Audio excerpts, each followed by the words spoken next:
I understand that Nelson Chamisa is expected to return to active politics next year after a sabbatical. The enduring tragedy of Zimbabwean politics is that it rarely operates on logic, reason, or institutional strength. Instead, it is driven by sentiment, popularity, and personality cult. Sada pana mashoko wayapangwa inaita kuonana chipomsarurwa pamusoro paadvocate Nelson Chamisa anozikana kunzi is the main opposition leader. Don't subscribe or like out on the bell kuti panguva ino mauda munyokwa muchinzi. There is little doubt that Chamisa will once again command mass attention and mobilize crowds with ease. Many politicians seeking to resurrect their own careers will eagerly rally behind him, regardless of whether he presents new ideas or coherent program. He will simply announce Tazoka, and the response will be predictable: euphoric excitement, ululations, music, and dance. There is no question that Chamisa possesses an extraordinary ability to energize and mesmerize the masses through rhetoric.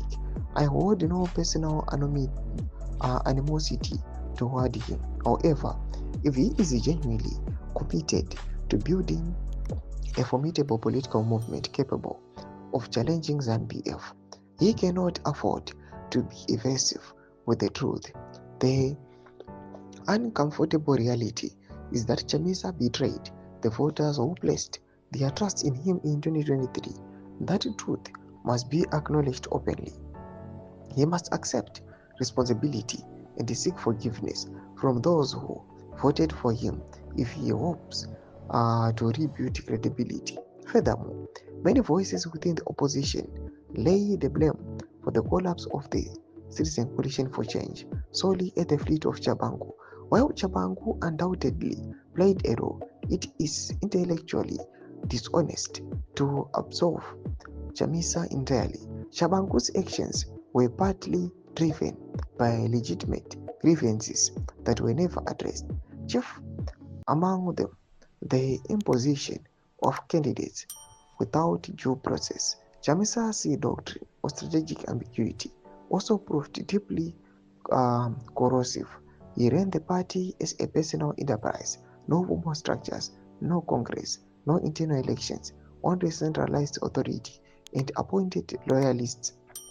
That approach was a textbook recipe for implosion.